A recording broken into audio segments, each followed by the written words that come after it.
À vrai dire, c'est une maison où il n'y avait pas grand-chose. Il y a une pièce où le père est seul, toujours seul. Il vient manger avec nous de temps en temps. Il y a une autre qui est réservée au grand frère, le grand dictateur, Allah de la maison. Et puis il y a l'autre, la dernière, où il y a le souk permanent, où il y a le hammam permanent, où il y a la vie intense, belle, tragique, où il y a les 6 sœurs, Fatima, Rachida, Latifa, Najet, Rabia, ma mère Mbarka, mon petit frère Mustafa et moi, Abdallah.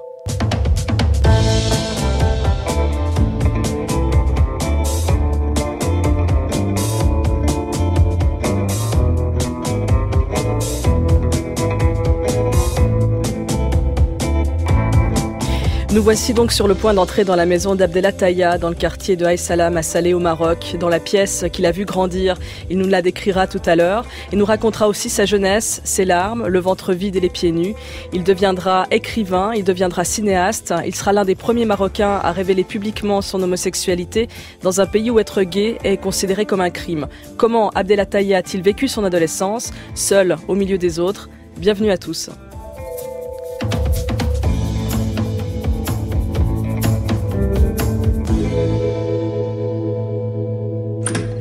Bonjour Abdellah Taïa. Bonjour. Vous grandissez donc à Salé au Maroc. Oui. Dans le quartier de Aït Salam. Oui. À l'époque, c'était le début du quartier. Il y avait quelques maisons qui n'étaient pas complètement construites. Il y avait encore des champs. Et entre nous et l'autoroute et l'aéroport de Rabat-Salé, il y avait à peine 10 minutes à pied. Mais j'avais l'impression à l'époque que c'était le bout du monde. Pourquoi le bout du monde? Je pense parce que c'est lié à la pauvreté, c'est lié au fait de lutter tout le temps pour avoir de l'argent juste pour manger, et au fait justement de n'avoir rien à manger quand vous êtes 11 personnes dans la même maison. Alors ça crée beaucoup de liens, ces ventres vides, mais ça crée aussi un sentiment d'injustice collective, et qui fait qu'on se demande toujours qu'est-ce qu'on va manger ce soir ou le lendemain. Donc pendant des années, j'ai vu ma mère, surtout ma mère, réfléchir, qu'est-ce qu'on va vendre, vers qui aller, qui séduire par la parole, qu'est-ce qu'on doit dire. Qu'est-ce qu'elle va vendre? Souvent elle vendait soit des caftans, soit des djellabas, soit des babouches, ou alors une petite bague de rien du tout, comme une de mes sœurs avait. Ou alors elle allait voir les ennemis, ce qu'elle considérait comme les ennemis, c'est-à-dire des voisins, des voisines ou des parents avec qui elle s'était brouillée, mais là, elle n'avait plus le choix. Il fallait revenir séduire ces gens par la parole, les amadouer, peut-être presque leur baiser les mains et les pieds, juste pour avoir un peu d'argent. Donc voilà, j'ai ce souvenir à la fois d'être loin du monde et d'avoir à lutter pour la survie. Pour la survie, oui, juste de quoi avoir mangé. Par exemple, elle fabriquait 4 grands pains. Donc on les faisait cuire dans le four public. Il fallait pas qu'on mange plus que ce qui était nécessaire entre les repas. Parce que si on mangeait, il y aura rien pour le midi, il y aura rien pour le soir. Et il n'y avait pas, par exemple, je sais pas moi, aujourd'hui tout le monde mange de la confiture et du beurre et du fromage. Moi, j'ai vécu avec le matin, c'était un petit peu de pain, beaucoup d'huile d'olive et du thé à la menthe extrêmement sucré. Et jusqu'à aujourd'hui, d'ailleurs, je ne mange rien d'autre le matin. Et voilà, donc ça crée à la fois un lien fort avec ses sœurs, avec cette mère. Vous étiez 9 enfants? Oui. 6 sœurs? Oui. Et 2 frères? Et 2 frères. La mère et le père, donc ça fait 11 personnes dans une petite maison de 3 pièces. Donc je la décris. À l'époque, quand mes premiers souvenirs, elle n'était même pas terminée, cette maison. Mais toujours est-il que le père était exilé dans ce qui était considéré comme le salon des invités, mais que n'en était pas un. C'était seulement sa pièce à lui? En fait, à vrai dire, la mère l'avait mis là, pour qu'il ne la gêne pas dans sa gestion des jours et des nuits et de ses corps affamés. Et il y avait une pièce qui était plus meublé, où il y avait des livres, pas des CD, des disques, quelques disques et beaucoup de cassettes à l'époque. C'était la chambre du grand frère, donc le roi, l'élu, Dieu, Allah. Le frère aîné qui a droit à sa pièce. Qui a droit à sa pièce parce qu'il était très intelligent, il était très cultivé, il était brillant, et il faisait sciences politiques à l'époque, il était promis un avenir brillant dans un premier temps. Et ma mère avait compris que c'est avec lui qu'elle allait dominer le monde, prendre sa revanche, en le programmant lui, c'est-à-dire à la fois mettre dans sa tête sa sensibilité à elle, ses idées à elle, et le couper presque à une réalité matérielle. Donc lui était le roi, et nous, le reste de la famille, donc les 6 sœurs, ma mère, mon petit frère, moi, ça fait 9 personnes. Dans l'autre pièce. Dans l'autre pièce, la dernière. Donc voilà, c'était un hammam, c'était une prison, c'était un jardin public, c'était le bonheur et l'enfer, et c'est tout. C'était surtout un lieu pour moi, au-delà de la pauvreté, un lieu des mélanges de tout. Parce que quand vous êtes comme ça, 9 corps dans une pièce qui fait à peine 12 mètres carrés, forcément, comment on va dire, tout ce que vous êtes est brouillé. L'identité, ce qu'on pourrait appeler comme identité, donc j'étais homosexuel, mais à l'époque je ne me considérais pas comme homosexuel. J'étais cette chose différente, mais en même temps totalement connecté au brouillage et aux ondes. Parce que vous étiez collés les uns aux autres, aussi physiquement. Oui. La nuit, vous dormiez les uns contre les autres. Mais même le jour. Je me rappelle même qu'il n'y avait pas de cuisine à un certain moment. Donc on cuisinait même dans cette pièce. Et l'hiver, tout se passait là, c'est-à-dire la vie se passait là. Donc ça, c'était l'enfance, et même l'adolescence s'est passé essentiellement là. Sur les murs, des décorations, quelque chose? Rien, je crois qu'il n'y avait rien. C'est cette nudité absolue comme décor. Et je me souviens que ça, ma mère insistait beaucoup à faire ça. Je ne sais pas comment elle se débrouillait pour trouver l'argent. On n'utilisait pas de la peinture, on utilisait de la chaux. Ça coûtait rien du tout. Donc elle refaisait cette peinture avec de la chaux chaque été, et ses couleurs préférées, c'était le jaune pour les murs et le bleu pour le plafond. Donc j'ai souvent assisté à ce renouvellement des mêmes couleurs et des mêmes choses. Et sur le sol, c'est là que vous dormiez? Sur le sol. Alors il y avait une forme de lit qui n'en était pas un. Donc il y en avait qui avaient de la chance. Donc ma mère, et ça dépendait des sœurs ou des petits frères, qui étaient sur le lit. Et nous, dans un premier temps, de natte, en fait. On appelait ça hasera, c'était même pas un tapis, de natte qui était assez dur. Et la nuit, par-dessus, on étalait des couvertures. Donc c'était des couvertures sur des couvertures sur des couvertures donc ça créait une petite épaisseur.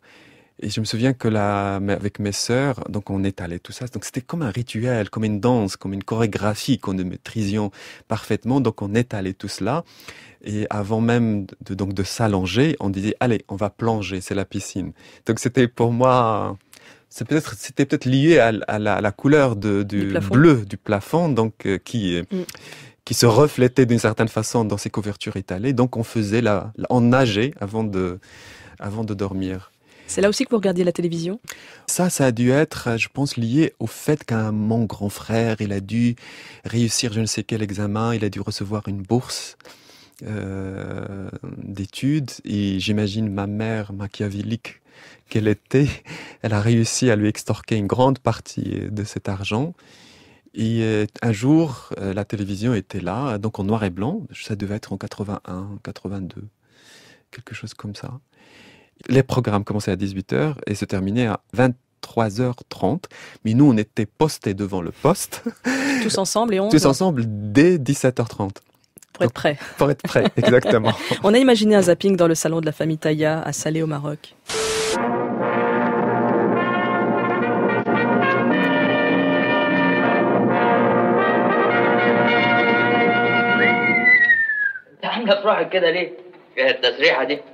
ايه وحشة؟ مش وحشة بالعكس، ده انت بقيتي دلوقتي زي طنطك صفية بالظبط. بقى انا حلوة زي نادية كده؟ مش معقول، دي نادية زي القمر. اتفضلي. اقعدي هناك يا نادية عشان تبقي في وشي. يا حبيبي يا حبيبي ايه اجمل من الليل واتنين زينا عاشقين.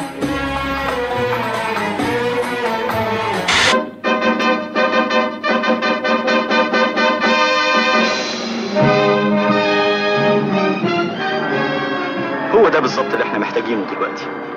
كفايه بقى غيبيات وتواكل. احنا لازم نطعم افكارنا بافكار الناس دول. ناس مين؟ اوغست كونت سان سيمون وروبرت اوين. Ça, c'est des sons non pas de la vie marocaine, mais des sons de la vie égyptienne qui passaient dans une famille marocaine. Je reconnais les voix. C'était Omar Sharif, Fatin Hamama et Mariam Fakhreddin qui parlaient dans un film qui s'intitule La Anam, Je ne dors pas de Salah Abou Seif. Exactement. Le fait de les entendre parler comme ça d'amour, de sentiments et de stratégie de survie, de stratégie de séduction, c'était pour moi de l'ordre du miracle. Ça faisait que toutes les souffrances, toutes les choses impossibles à vivre que nous vivions étaient un tout petit peu soulagées par cette représentativité à travers l'art arabe. Je sais pas comment dire, ça m'a aidé à, je sais pas comment dire, à aimer le monde dans lequel je vivais. Parce qu'il y a aussi là encore quelque chose que je trouve injuste quand on parle du monde du pauvre. Non seulement on en parle d'une manière cliché, mais on en parle toujours comme si ce qu'ils ont vécu était forcément que triste, que dans la souffrance et que dans la tragédie. Et donc du coup, eux, ils n'ont qu'une seule idée, c'est de fuir ce monde. Et une fois qu'ils l'ont fui, ils lui tournent le dos. Moi, c'est tout l'inverse. Et je pense que tout ce que j'ai écrit le démontre largement. J'estime que ma mère était Simone de Beauvoir, que mon père était un poète romantique du 19e siècle abattu par terre, que mon grand frère était un Alexandre le Grand préparé par sa mère, justement. Et voilà, donc l'équivalent de tout cela, sans que j'ai déjà à l'époque la connaissance de cette culture, ce qui se passait dans ce terrain, dans ce territoire, était extrêmement intense, extrêmement beau, extrêmement riche, extrêmement violent évidemment. Et même si j'ai découvert que j'étais homosexuel, je n'ai pas cessé d'aimer ces gens. Je n'ai pas cessé d'aimer ma mère, je n'ai pas cessé d'aimer mes sœurs. Je les trouvais extraordinaires, je les trouvais belles, je les trouvais comme les actrices égyptiennes, qu'elles étaient inspirantes. Je ne les trouvais pas pauvres. Et la musique, Abdelhaïa, il y a Fela Kuti, que votre grand frère, le fameux grand frère. Le fameux. On en a tous un, caché quelque part. Le vôtre était dans la pièce d'à côté, tout seul. Et il y avait des cassettes, et il avait de l'afrobeat. Oui. Mais il faut se rappeler qu'à l'époque, dans les années 80, Fela Kuti, c'était une immense star dans le monde entier. Donc je ne sais pas si les jeunes d'aujourd'hui se souviennent de lui, mais en tout cas, les gens vieux comme moi qui ont mon âge se rappellent très bien à quel point cet afrobeat, ces saxophones, et ces musiques de trance quasiment étaient la bande son, voilà, comme ça de C'était la musique qui fait replonger en adolescence notre invité, l'écrivain marocain Abdelhaïa. L'adolescence, c'est aussi la découverte du corps, du désir. Vous en parlez beaucoup dans vos romans, Abdelhaïa. Comment c'était pour vous à l'adolescence ? Pour moi, l'adolescence est liée... je suis homosexuel, mais je ne l'ai pas du tout découvert à l'adolescence. C'est quelque chose qui existait en moi avant moi. J'étais totalement amoureux de mon grand frère, il faut que je le dise. J'étais amoureux de son odeur, j'étais amoureux de son lit. Dès qu'il sortait, il fermait la porte à clé, on entrait par la fenêtre et on passait nos journées dans cette pièce à porte fermée et on s'allongeait on baignait dans cette... C'est comme des chiens ou des chiots qui ont besoin de se lécher, de se renifler. C'est comme ça que je situe mon homosexualité à l'intérieur, en contact avec les corps qui me sont très très très très proches. Évidemment, il y a quelque chose d'extrêmement peut-être scandaleux pour certains, mais pour moi, je ne peux pas remonter pour raconter cette homosexualité et ces désirs en essayant de me retirer de ce premier cercle. Et puis un jour, à l'adolescence justement, il y a tout d'un coup cette idée, il a quelque chose, mais pourquoi il marche comme ça? Pourquoi il est comme ça? Mais c'est une petite fille ou quoi? À la même temps, tout d'un coup, cette conscience qu'on est homosexuel, mais pas pour soi, pour eux. Et d'ailleurs, c'est même pas homosexuel, c'est une insulte, zamel. À la fois, ils vous disent que vous êtes ça. Qui il? La société, le groupe, la famille, comme elle a peur, comme elle est pauvre, elle a le sens de cela, elle entend cela, mais elle ne peut pas réagir, parce que réagir pour défendre un petit garçon, un adolescent qui nous appartient et qui est homosexuel, ça serait se mettre en danger dans ce système social et politique. C'est-à-dire qu'il faudra vraiment avoir beaucoup de courage que d'affronter la rue, d'affronter les voisins. Voilà, où ce système, on vous dit, vous n'avez pas le droit d'avoir déjà du sexe. Ce n'est possible que dans le mariage, alors que tout le monde sait que dans la réalité, dans le concret des jours et des nuits, tout le monde enfreint la loi et tout le monde baise, pour dire la chose franchement. Et il se trouve que dans ce système où on dit que tout est interdit alors qu'au fond tout est possible, il y a toujours quelqu'un qui presque, malgré lui, paye pour cette hypocrisie, pour ce système. Et souvent, ce n'est pas comme moi, souvent ce sont les petites choses, on dit les petites choses folles, efféminées comme moi. Je crois que j'étais cette petite chose folle et efféminée. Et voilà, donc j'étais ça, et en même temps, on me disait qu'il ne fallait pas être ça, et tous les autres voulaient m'avoir et me baisser mon pantalon pour pouvoir me... Alors je vais dire sexualiser avec moi, mais ça allait plus loin. Donc c'était des violences, et à la fois, on aime ce monde, mais ce même monde, en fait, il vous rejette tout en vous exploitant. Et donc je me souviens de cette énergie, de cette violence qui me rejette, qui me pousse, et qui me dit « ne fais pas ça ». Donc voilà, ce qu'on est, mais d'ailleurs je pense que ce n'est pas que les homosexuels, ce qu'on est, on le conscientise à travers la cruauté des autres. Et la cruauté des autres. Est-ce que vous en parlez autour de vous à votre mère ou un ami, un frère, une tante? Mais parler de quoi, déjà? De ce rejet? Je pense que c'est impossible d'en parler parce que, d'abord, je pense, à l'époque, ça ne m'était même pas... Ça ne traversait pas l'esprit. Parce que celui qui est rejeté, donc celui qui a fauté, donc c'est lui le responsable. C'est lui qui a fauté, c'est lui qui a attiré le regard et ses hommes, et c'est lui qui subit tout ça. Mais en même temps, c'est lui à qui on fait honte. Et à qui on... Donc on intègre qu'on n'est pas digne, qu'on est les pécheurs, on est le corps qui les attire, on est responsable. Vous savez, c'est exactement comme ce qu'on dit aux femmes.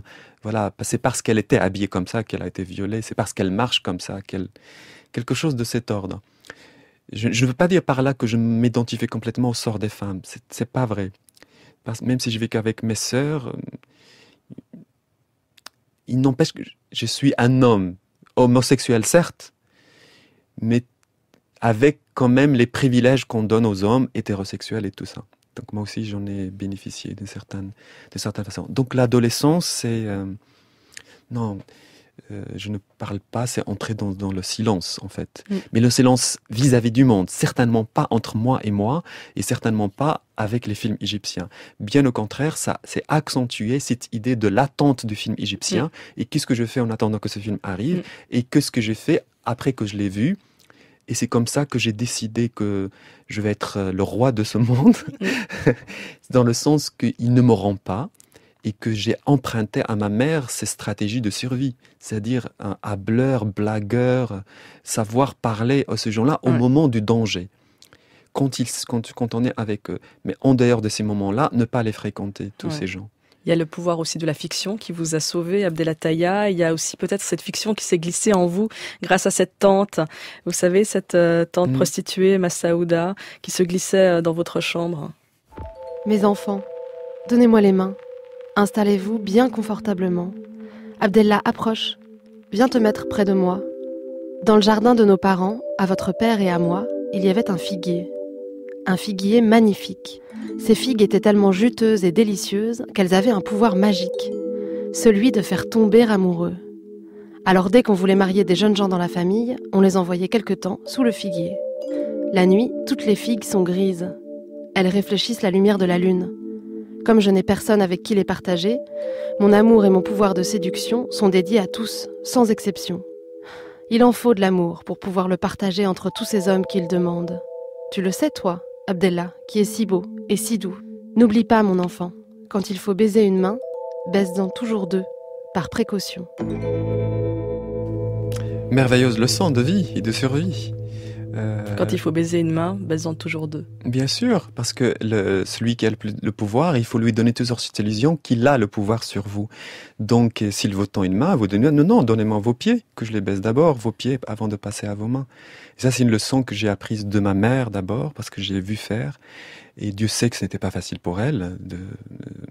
Elle m'a pas protégé moi en tant qu'homosexuel, mais elle avait 11 personnes à protéger, donc je lui en voulais à un moment donné, mais je lui en veux plus aujourd'hui. Et surtout, cette femme, Masouda, qui, elle, s'est sacrifiée encore beaucoup plus, parce que quand ils étaient à la campagne, et qu'il y avait véritablement la famine, et que les frères, donc les hommes, ont abdiqué, ont renoncé à aller chercher du travail, c'est elle qui est sortie, qui est allée dans la rue, qui est allée dans les mausolées, qui s'est prostituée là, et c'est elle qui revenait avec les paniers remplis, et qui a imposé donc à cette famille, à ses frères, cet argent sale, et qui a imposé par chemin faisant, si je peux dire, une forme de liberté. Cette femme avait un don extraordinaire qui aujourd'hui me manque terriblement parce que je ne connais plus personne autour de moi aujourd'hui, des gens capables d'avoir ce talent-là. C'est le talent du récit oral, ce talent d'être comme ça dans le temps, d'un temps, je sais pas moi, le temps de l'après-midi ou le temps, vous savez, après avoir dîné, qu'il faut dormir, mais il y a un temps comme ça à remplir par quelque chose. Il faut bien que quelqu'un le prenne en charge, ce temps. Elle le prenait en charge, ce temps, par le récit, par une voix qui vient de très très très loin pour nous raconter quelque chose. Mais pas pour raconter seulement des contes orientaux ou bien des choses folkloriques, comme on pourrait imaginer ça, sur le monde arabe et le monde marocain. Mais ce qu'elle racontait, c'est ça qui me fascinait tout le temps, c'est presque elle revenait sur des choses que nous connaissions, et elle nous les racontait de nouveau, par d'autres détails, par d'autres points de vue, et nous on était scotchés,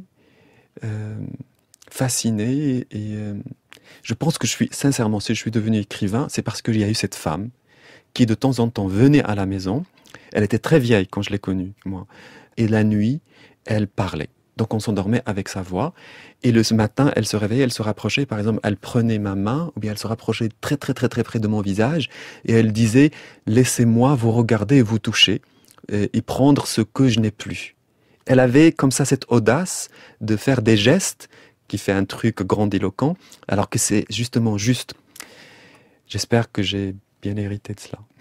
Abdel Taïa, vous situez votre adolescence entre 85 et 87. En France, François Mitterrand est président de la République. C'est le début de la Game Boy. On retrouve l'épave du Titanic. Un Français sur 10 est au chômage. Et lorsque nous allumions la radio dans le salon, nous entendions ceci. 4 heures seulement après l'annonce officielle de la mort du numéro 1 soviétique Konstantin Tchernenko, le nom de son successeur a été annoncé. Mikhail Gorbatchev a été élu secrétaire général du Parti communiste d'Union soviétique. La visite officielle du roi Hassan II s'est achevée ce soir après une rencontre du souverain accompagné par le président Mitterrand avec la communauté marocaine vivant en France. Pour Thierry Sabine, Daniel Balavoine, pour la journaliste Nathalie Audan et pour les 2 techniciens de l'hélicoptère où ils avaient pris place, l'aventure du Paris-Dakar s'est terminée par un drame hier soir. Tous les 5 sont morts, leur appareil s'est écrasé sur une dune. Je suis un passionné aussi par l'histoire de la Deuxième Guerre mondiale. Je me pose un certain nombre de questions et je ne dis pas que les chambres à gaz n'ont pas existé. Je n'ai pas pu moi-même en voir, je n'ai pas étudié spécialement la question, mais je crois que c'est un point de détail de l'histoire de la Deuxième Guerre mondiale. Un grave problème est survenu dans un des réacteurs de la centrale électrique nucléaire de Tchernobyl en Ukraine, tout près de Kiev. Il y a des blessés. Combien? Les autorités soviétiques ne l'ont pas précisé. Abdel Taïa, est-ce que l'une de ces actualités vous fait réagir? Vous étiez Tchernobyl, ouais. Gorbatchev... Hassan II qui rencontre François Mitterrand, ça représentait quelque chose pour les Marocains ou...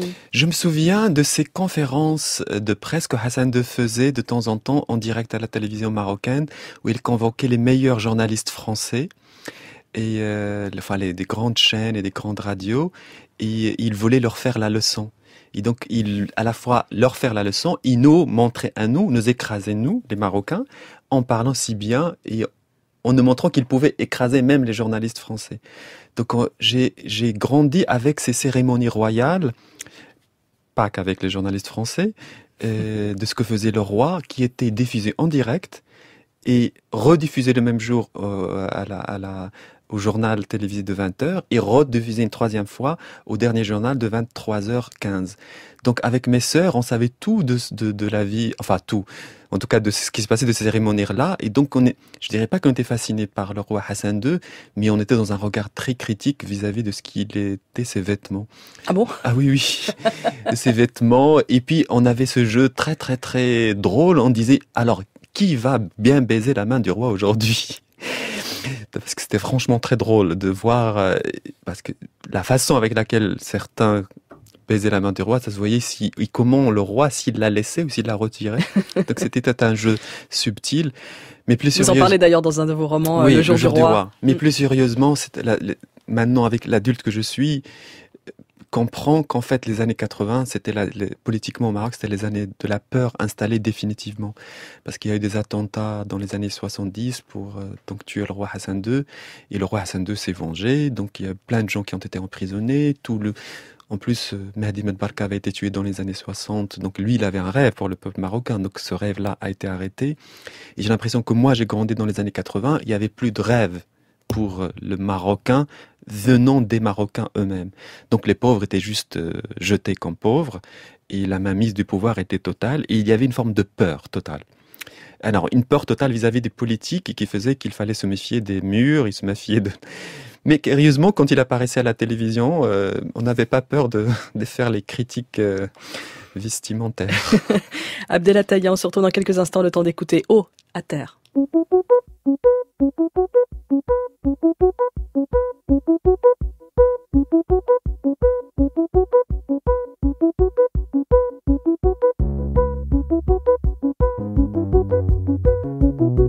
La première question, c'est qu'est-ce que je fous là?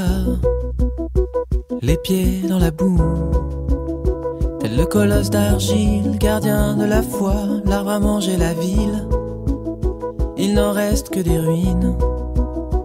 Mais si tu patientes, tu prendrais racine. L'arbre dans la ville, il est plus solide que le building qui lui fait face. Je t'offre ma place, puis je m'efface. Oh, je sens que je à terre, tombé à terre, je suis tombé à côté de toi. D'en haut, tout est si beau, tout est trop chaud, je veux pas rester là.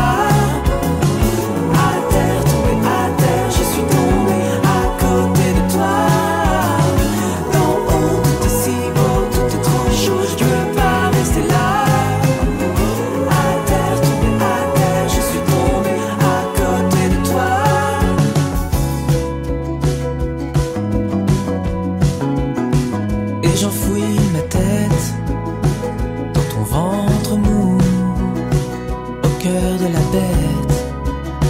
Je me sens flou, je disparais net. Au fond, je m'en fous, tout doit disparaître. Mais si tu patientes, je prendrai racine. L'arbre dans la ville, il est plus solide que le building qui lui fait face. Je suis l'arbre fleur, je veux ton bonheur, mais je sens que à terre, tombé à terre, je suis tombé à côté de toi.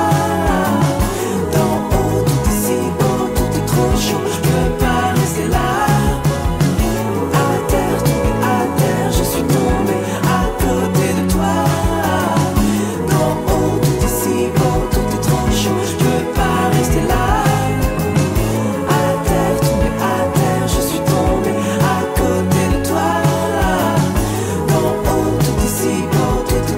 Je peux pas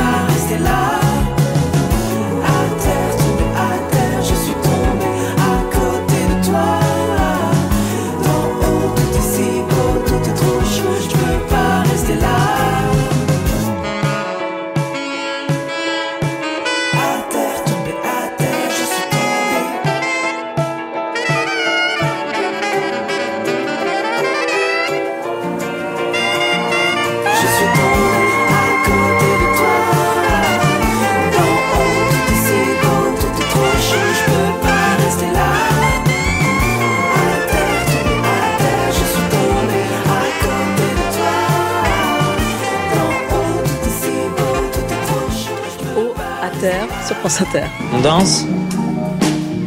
Qu'est-ce que vous voulez faire? Grimper aux arbres? Chambre d'ado, Christine Gonzalez sur France Inter. On dirait un poisson rouge quand vous me regardez comme ça. Vous reconnaissez cette voix? C'est Isabelle Adjani, oui. Tout d'un coup, j'ai l'illumination. Isabelle Adjani dans L'été meurtrier. Oui, bien sûr. Oh là là, je pense qu'un jour je finirai par écrire un livre sur Isabelle Adjani parce que c'est peut-être la personne, l'artiste que j'admire le plus au monde. Pourquoi? Parce que elle conjugue, elle a en elle cette chose qui est au-delà du talent. C'est parce qu'Isabelle Adjani n'est pas simplement une grande actrice qui est capable de faire d'immenses performances, des choses qui restent comme ça dans la mémoire, même des années après. Pour moi, Isabelle Adjani est connectée et me connecte à quelque chose de plus grand. Oui, quand on est petit, on pense souvent le ciel, ce qu'il y a du ciel, quand il y a l'appel de la prière. Mais pourquoi il y a l'appel de la prière? C'est dit de l'invisible.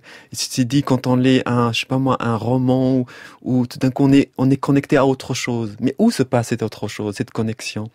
Est-ce que ça se passe sur la planète Mars? Est-ce que ça se passe dans la tombe d'Arthur Rimbaud? Et quand on meurt, qu'est-ce qui se passe? Toutes ces choses qui, quand on y réfléchit, vous poussent à aller au-delà de ce que vous êtes et au-delà de ce que le monde vous dit de ce que vous êtes. C'est-à-dire presque les paroles du monde ne suffisent pas. Isabelle Adjani, à elle toute seule, avec son corps, suffit à me transporter vers un ailleurs et en connexion avec un invisible, surnaturel et extraordinaire. Donc il y a ça. Parce que quand j'ai découvert Isabelle Adjani, je ne savais rien d'elle, qu'elle était une très grande actrice et tout ça. Vous l'avez découvert quand? Elle est sur la télévision marocaine. Moi, j'adore. Toutes mes grandes influences ont commencé à la télévision marocaine. Je ne sais pas qui a décidé de programmer l'histoire d'Adèle H. Et dans l'histoire d'Adèle H, il est question de la fille de Victor Hugo qui dit qu'elle marche sur l'eau pour rejoindre le soldat anglais qu'elle aime jusqu'au Canada. Il est question de sorcellerie, il est question d'audace, il est question de choses folles mais en même temps vraies, de choses audacieuses, démoniaques mais vraies. Isabelle Adjani me connecte avec le monde spirituel fou de ma mère et de la terre marocaine, avec les djinns, les esprits et cette audace du cri. Et elle me connecte aussi avec l'Occident. Pour moi, Isabelle Adjani, c'est le visage de l'Occident. C'est un lien avec la langue française aussi? En tout cas, c'est grâce à elle, quelque part, parce que j'ai découvert ça, son visage et ce film, que je me suis dit, la langue française que je n'aime pas, il faudra quand même que j'y aille, puisque elle parle français. Et c'est comme ça que je me suis renseigné, que j'ai découvert qu'il y avait l'IDEC, cette fameuse école de cinéma à Paris, qui s'appelle maintenant la FEMIS, et que j'ai écrit à cette école et qu'ils m'ont répondu. Et c'est comme ça que j'ai décidé d'étudier la littérature française à Rabat. Et c'est ce qui a fait de moi, plus tard, un écrivain. Parce que dans cette école de cinéma, ils exigeaient que vous ayez un DUG, c'est ça? C'est pour ça que vous êtes inscrit à la faculté de lettres de Rabat, là où une employée de la fac vous fera comprendre que c'est pas vraiment pour vous les études, et pourtant vous les ferez brillamment. Alors ça, ce sera pour plus tard, mais avant on vous l'exprime clairement, est-ce que durant l'adolescence, c'est un sentiment connu, le c'est pas pour moi? Le français ou le cinéma? Le c'est pas pour moi. Plein de choses. C'est pas pour moi, ça c'est... Bon, déjà, c'est pas pour moi, par exemple, je me souviens quand j'étais petit, je m'habillais avec les vêtements de mes sœurs. Et que même mes sœurs, elles-mêmes, m'habillaient avec leurs vêtements, et que de temps en temps, on faisait comme ça une forme de communion qui faisait qu'on quittait la terre. Et après, on revenait. C'est-à-dire, on était dans l'idée même de transgenre. Oui. On était dans le transgenre, et ça c'est pour moi très très important. Le mélange des corps, le mélange des sons, le mélange des odeurs et de l'air. C'est très très très important pour moi. Je ne peux pas être homosexuel qu'avec les homosexuels. Ça m'intéresse pas. Je suis homosexuel avec le monde. Je suis pas dans le ghetto qu'on veut bien me donner, même ici à Paris, pour me dire je n'ai aucun problème avec l'homosexualité. Donc ce n'est pas pour moi. Le français, c'est la terre entière au Maroc disait ça. Parce que les Français sont partis du Maroc, les riches Marocains ont pris cette langue française, donc une langue coloniale, et on en fait une langue chic. Et je me suis toujours demandé plus tard, mais comment on passe d'une langue coloniale à une langue chic au Maroc, et donc en vidant presque l'espace et l'histoire de ce qui s'est passé pendant la colonisation. Mais toujours est-il que j'ai compris quand même que dans cette langue française telle qu'elle était utilisée au Maroc par les riches marocains, il y avait une forme de pouvoir. Et machiavélique et très très très malin que je suis grâce à ma mère, je me suis dit, il faut aller vers ces gens qui parlent français et leur prendre ce pouvoir. Apprendre le français, c'était aussi pour flouter les frontières sociales ? Dans un premier temps, juste parce que j'ai compris qu'il fallait aller à Paris étudier le cinéma, c'était ça le rêve. Et qu'il fallait bien prendre le pouvoir quelque part. Les rêves, d'accord, mais les rêves sont aussi des rêves d'un pauvre. Donc il reste des rêves pauvres. Il suffit pas d'être seulement honnête ou seulement avec les bons sentiments pour y arriver. Malheureusement, pour pouvoir avoir de quoi manger, ma mère, il fallait qu'elle monte. Il fallait qu'elle séduise les gens, il fallait qu'elle fasse des choses que si mon père les avait vues, elle l'aurait répudiées tout de suite. Et pourtant, elle les faisait. Et la même chose, pour arriver jusqu'à Paris, je peux pas dire que j'étais dans l'honnêteté absolue. De même que pour renouveler la carte de séjour à Paris pendant des années. Vous savez, tout ce qu'on subit, c'est en tant qu'immigré, arabe, musulman et tout ça, c'est, voilà. Bref, ce n'est pas une histoire d'honnêteté, ce n'est pas une histoire d'être soi-même vrai, dans la vraie liberté de l'assumer. Il s'agit toujours avec le monde et avec les autres de comment on va y arriver. Et comment on y arrive, c'est une réflexion qui se passe là, sur le terrain, dans le concret, mais ça n'empêche pas les rêves à côté d'Isabelle Adjani. Mais vous, adolescent, vous croyez en un avenir ? Ah, absolument. Je croyais absolument que j'allais devenir réalisateur. C'était une certitude? Une certitude, mais parce que j'étais totalement rempli par les rêves de mes sœurs, les histoires que j'ai vécues avec mes sœurs, les transgressions de mes sœurs, la sorcellerie de ma mère, les mausolées, les films égyptiens, les voix. Vous savez, ces voix c'est la bande-son de ma vie. Les voix des films égyptiens, la musique, le drame, l'étirement des sentiments, ces acteurs qui tout d'un coup se mettent à parler, où ils se touchent, ils se rapprochent. Et en fait, ils se frôlent, ils vont s'embrasser, ils vont peut-être faire l'amour, mais finalement, ils ne le font pas. C'est mieux qu'ils ne le fassent pas. C'est ce rapprochement vers le corps et vers le sentiment et dire quelques mots. Et ces mots, c'était en arabe. Donc, je suis complètement programmé par le cinéma égyptien pour arriver au monde. Donc, même s'il disait ce n'est pas pour moi, même s'il y avait le rejet de l'homosexualité, même s'il y avait la violence des parents et du quartier et du Maroc, ça ne m'a pas fait douter. Je suis devenu de plus en plus malin. Plus que malin. Parce que vous y êtes arrivé déjà. Eh ben oui, je suis publié aux éditions du Seuil, c'est pas rien. Et vous avez fait un film. Restez avec nous, on écoute Jeanne Haddad et on se retrouve juste après.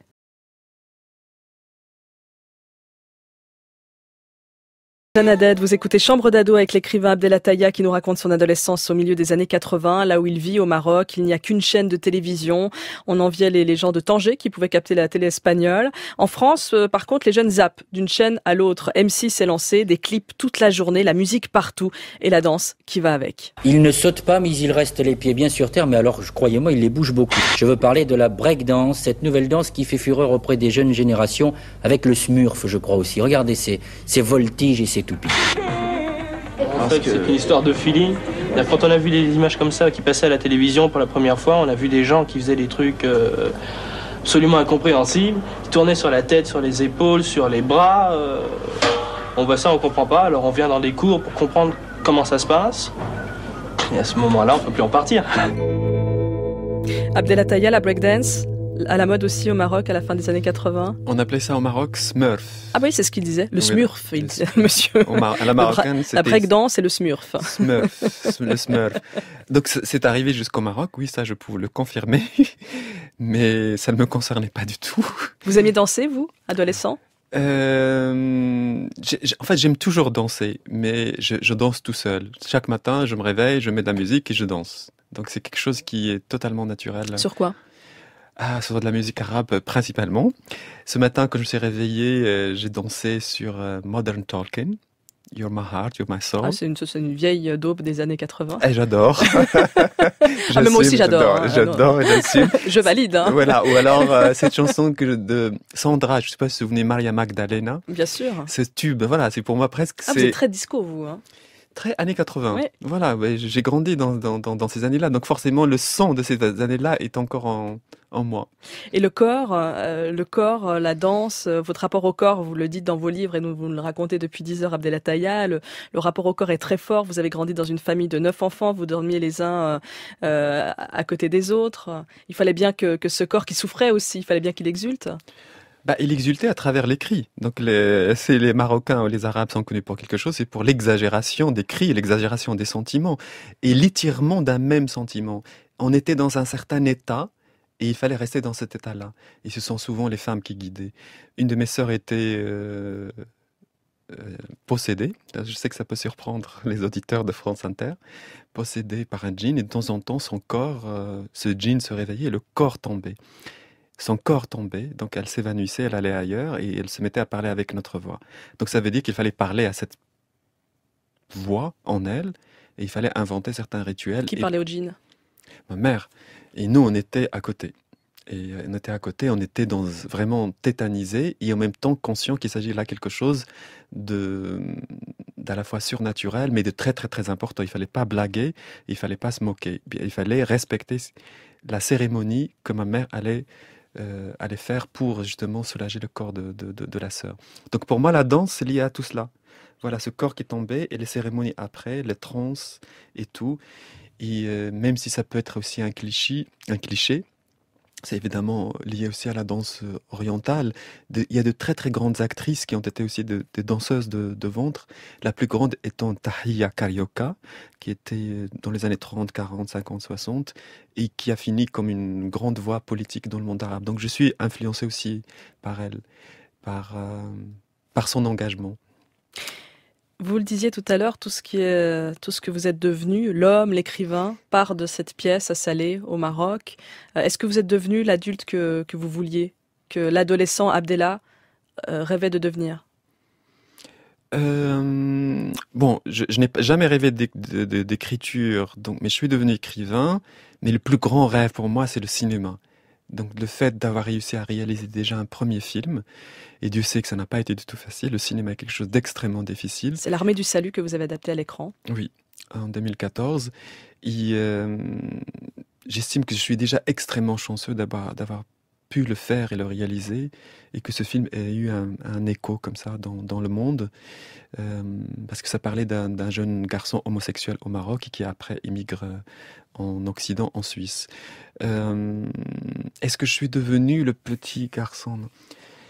En fait, ce qui me manque, c'est que je me rends compte qu'on devient adulte et on ne dit qu'on est libre et qu'il faut dire qu'on est libre.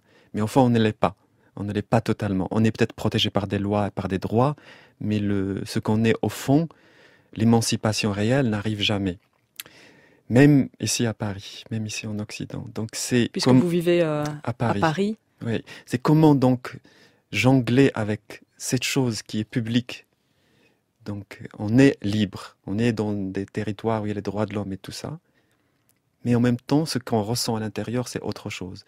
Comment dans la pauvreté et le dénuement total, il y avait un lien total avec les corps des autres, et une richesse et une nourriture commune, on se nourrissait les uns des autres, et qu'il y avait une forme de sens qui venait collectivement. Et aujourd'hui, seul, d'accord, je m'assume comme homosexuel, d'accord, j'écris, d'accord, je fais telle ou telle chose, je peux parler en français, tout ça et tout ça. Mais il y a quelque chose qui manque. Il y a quelque chose qui manque, je suis obligé de le reconnaître. Et est-ce qu'il reste des traces d'adolescence en vous? Ah, bien sûr, il reste beaucoup de traces d'adolescence.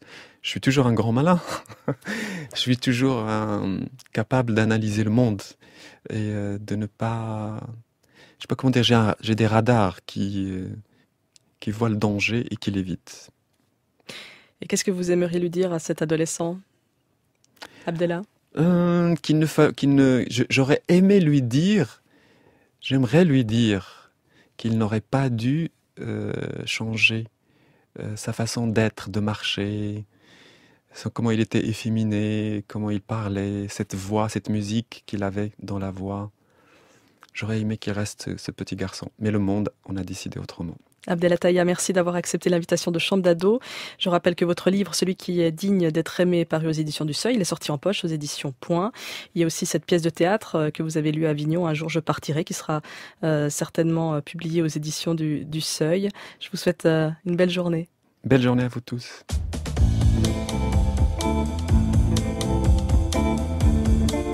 Et merci à l'équipe de Chambre d'Ado, Sarah Masson, attachée de production, qui incarnait la tante d'Abdelataya aussi sous le figuier. Alicia Vulot, réalisatrice, Thierry Dupin à la programmation musicale, Stéphanie Place de l'INA, Pierre Casseres, stagiaire, et Raphaël Rousseau à la technique. On se retrouve dimanche prochain, 10h, en compagnie de l'auteur Annie Ernaux.